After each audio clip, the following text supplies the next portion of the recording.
അതിന് നിനക്കെന്താ എത്ര ടെൻഷൻ? ടെൻഷന്റെ അല്ല, ഇതൊക്കെ തുടങ്ങി വെച്ചത് നമ്മളല്ലേന്നൊരു കുറ്റബോധം. എങ്ങനെ? നമ്മളല്ലേ പോയി അടുത്തിരുന്ന് വർത്താനം പറയാനൊക്കെ പറഞ്ഞത്? അവര് തെറ്റൊന്നും ചെയ്തില്ലല്ലോ. ആഹാ, പെട്ടെന്ന് കയറി ഇങ്ങ് സ്നേഹിക്കുന്ന പെണ്ണാണെന്നൊക്കെ പറഞ്ഞതോ? ശരിയാ, ഞാൻ എപ്പോഴും ആലോചിക്കും എന്താ അങ്ങനെ പറഞ്ഞെന്ന്. വട്ടായിരിക്കും. എന്താടെ പേര്? സുധീഷ്. വിളിക്കുന്ന സുധീന്ന്. എംകോമിന് ഫസ്റ്റ് ക്ലാസ്സാ. ഇപ്പൊ MBAക്ക് പഠിക്കുന്നു. കൊള്ളാലോ. എന്തു കൊള്ളാം? ഇയോച്ചായന്റെ കാര്യം ഓർക്കുമ്പോ സങ്കടം തോന്നുന്നു. ദേടി, ദേ വരുന്നു. ആര്? അയ്യോ, ദേ ഇങ്ങോട്ട് തന്നെ വാ, നമുക്ക് പോവാം. എന്തിനാ? എനിക്ക് പേടിയാ. ഇനിയും വല്ലതും. നമുക്ക് പോവാം, വാ ശ്യാമേ. ഇങ്ങനെ പേടിച്ചോടനെ നിന്നെ കിട്ടില്ല. നീ ഇവിടെ അങ്ങനെ നിക്ക്. വെറുതെ എന്തിനാ? നീ വരുന്നുണ്ടോ? ഇല്ല, ഞാൻ പോവാ. മിനി,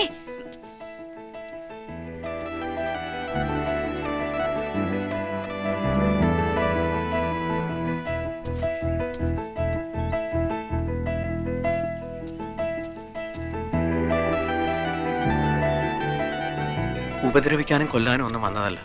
ഒരു തെറ്റ് ചെയ്തു പോയി. അതിന് നേരിട്ട് വന്നൊന്ന് മാപ്പി ചോദിക്കണമെന്ന് കരുതി വന്നതാ. അതിനെന്തിനാ ഇങ്ങനെ പേടിച്ചോടുന്നേ?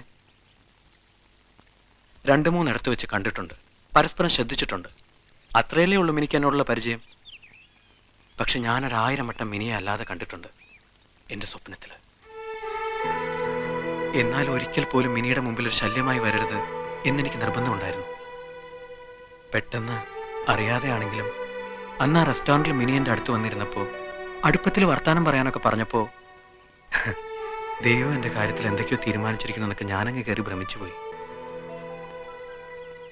അതാ പെട്ടെന്ന് ഒരാൾ എൻ്റെ ആരാണെന്ന് ചോദിച്ചപ്പോൾ ഞാനങ്ങനെ പറഞ്ഞു പോയത്. പറഞ്ഞത് സത്യമായിരുന്നെങ്കിലും പറയരുതായിരുന്നെന്ന് പിന്നീട് തോന്നി. അതിന് മനസ്സ് മുഴുവൻ തുറന്ന് ഞാൻ മാപ്പ് ചോദിക്കുക. മാപ്പ്. നന്നേ. കൂട്ടുകാരനെ എവിടാ കൊണ്ട് ഒളിപ്പിച്ചു വെച്ചിരിക്കുന്നേ? എന്തിനാ ഇങ്ങനെയൊക്കെ? എങ്ങനെയൊക്കെ? ഇനി ഇങ്ങനൊന്നും വേണ്ട. അന്ന് അടുത്ത് വന്നിരുന്നതിനും വർത്താനം പറഞ്ഞതിനും ഞാനും മാപ്പ് ചോദിക്കുക. വാശിയും വൈരാഗ്യമൊക്കെ കളഞ്ഞ് കൂട്ടുകാരനെ പുറത്തു കൊണ്ടുവന്നേര്. എന്നിട്ട് എല്ലാം മറന്നേര്. എല്ലാം. ഞാൻ ചെയ്ത തെറ്റിന് നിരപരാധികളായ എൻ്റെ കൂട്ടുകാർക്കും കിട്ടിയ ഒരുപാട് ശിക്ഷ.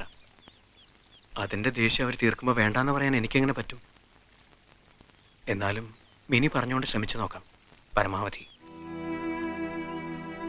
പിന്നെ എല്ലാം മറക്കണമെന്ന് പറഞ്ഞില്ലേ? മറക്കാം. എൻ്റെ വാശിയും എൻ്റെ വൈരാഗ്യവും ഒക്കെ ഞാൻ മറക്കാം. പക്ഷേ പഴയ ജന്മത്തിൽ എന്നോ കണ്ട് കൊതി തീരാത്തൊരു മുഖമുണ്ട്. ആ മുഖം എനിക്ക് മറക്കാൻ പറ്റില്ല ഒരിക്കലും.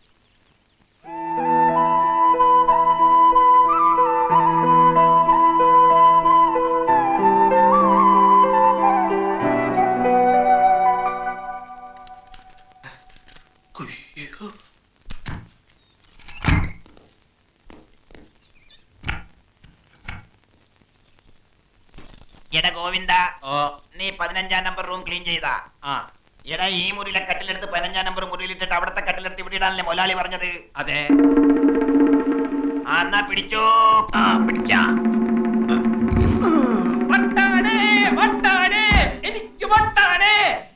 എനിക്ക് വട്ടാണ്. നിങ്ങളായിരുന്ന പോക്കിരിത്തരം കാണിക്കുന്നു. മനുഷ്യന്റെ ചങ്ക് പറഞ്ഞ പോലെ പണിയെ പോലെ കാണിച്ച് മതി തൊലിക്കലും നിർത്തിയിട്ട് കാര്യം പറ.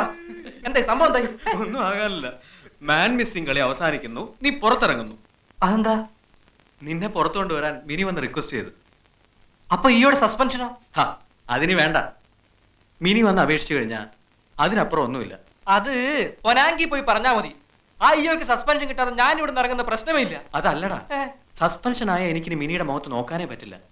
സസ്പെൻഷൻ ആകുന്നില്ലെങ്കിൽ നാളെ മുതൽ മിനി എന്റേതാ. ഒന്ന് പോടാവേ. ആ പെണ്ണ് വന്ന് 2 പുന്നാര വാക്ക് പറഞ്ഞപ്പോ നീ അങ്ങ് മാറിപ്പോയോ? എടാ, പെണ്ണുങ്ങളെ വിശ്വസിക്കരുത്, അവര് പറ്റിക്കും. ഒരു ദിവസം അല്ലെങ്കിൽ ഒരു മണിക്കൂറെങ്കിലും അയ്യോ ഒന്ന് സസ്പെൻഡ് ചെയ്യിക്കണം. നമുക്ക് എത്ര ഇടിയാടാ കിട്ടിയത്? മിനി എനിക്ക് കിട്ടാനായി എന്തും ചെയ്യാമെന്ന് വാക്ക് തന്നതാ നീ. ഇപ്പൊ ഞാൻ പറയുന്ന പോലെ ചെയ്താ നാളെ മുതൽ മിനി എന്റേതാ. ഉറപ്പാണോ നിനക്ക്? ഉറപ്പാ. 100%? 100%. എന്നാ വാക്കുക? വാക്ക്. മിനിയെ നിനക്ക് കിട്ടുമല്ലോ? കിട്ടും. എന്നാ റെഡി?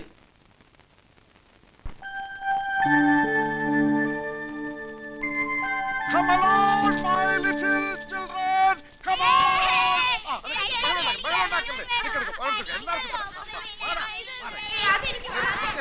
ഇതാ ഞാൻ കൊടുക്കാം. വക്ക വേണ്ട. അമ്മച്ചി എന്താടാ അയ്യോ എന്താ കാര്യം? എന്റെ അമ്മച്ചി മല പോലെ വന്നത് എലി പോലെ പോയി. സസ്പെൻഷന് പകരം പ്രമോഷൻ കിട്ടുന്ന ലക്ഷണമാണ്. അതെന്താടാ? ഇയോന്റെ അടുത്ത് കളിച്ചാ കളി മാറുന്ന അവന്മാർക്ക് മനസ്സിലായി. ഏതവന്മാർക്ക്? അമ്മച്ചി ഞാൻ തല്ലിയിട്ടൊരുത്ത് ചത്തുപോയില്ലേ? അവനിന്ന് എസ് പിയുടെ മുമ്പിൽ ജീവനോടെ പ്രത്യക്ഷപ്പെട്ടു. പല്ലല് പോട്ട് ഞാൻ അവനെ തൊട്ടുപോലും ഇല്ലെന്ന് അവൻ എഴുതി കൊടുത്തു. പേടിച്ചു പോയി. അവന്റെ തന്തയാണെങ്കിൽ പരാതിയും പിൻവലിച്ച് മാപ്പ് പറഞ്ഞ് എന്റെ പിന്നാലെ നടക്കുകയാണ്. ഇൻസ്പെക്ടർ ഈ ആരാണെന്ന് അവർക്ക് പിടികിട്ടി. ഏതായാലും 2 ദിവസത്തെ ഉറക്കം പോയി. ഇല്ലമ്മച്ചി. ഓ, ഉറക്കം നിന്റേതേ പോയുള്ളൂ. ഈ ചെറിയ കാര്യത്തിന് ഇവിടെ ആരുടെ ഉറക്കമൊന്നും പോയില്ല. പൊണ്ണത്തടിയനാണെങ്കിലും നീ ഒരു പേടിച്ചൂറിയായി പോയല്ലേ എന്റെ അയ്യോ. എന്റെ ഷോളിങ് തന്നെ പേടിച്ചൂടെ ഷോൾ അമ്മച്ചിട്ടുണ്ടാ? താ കിടക്കുന്നു എന്റെ ഷാള്. നിന്റെ കെട്ടിയോ കൊണ്ടുകൊടു. പേടിച്ചു തൂറി. ഓ ചെവി കേക്കണ്ട. കൊണ്ടുപോ പിള്ളേരെ എവിടുന്ന്. എന്റെ സാധനങ്ങളൊക്കെ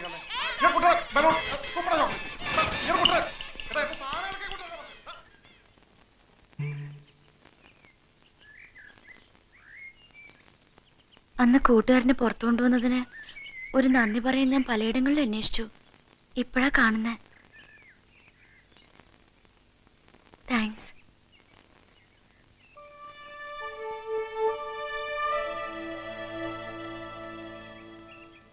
പോട്ടെ.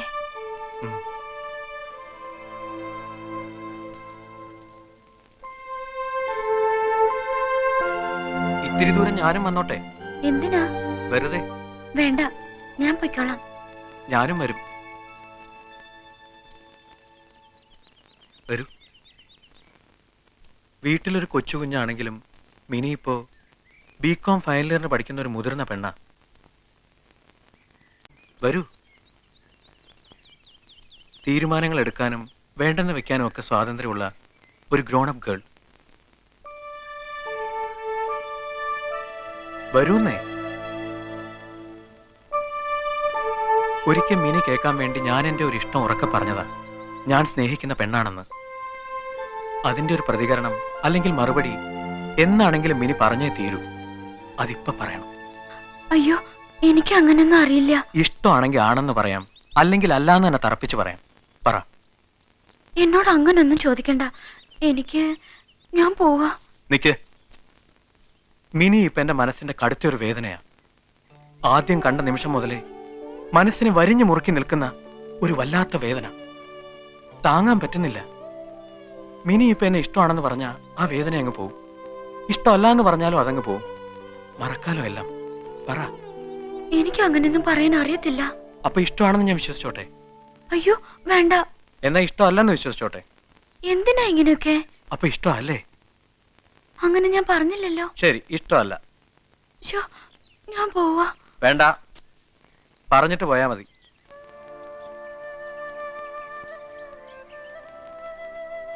നാളെ പറഞ്ഞാ മതിയോ? മതി.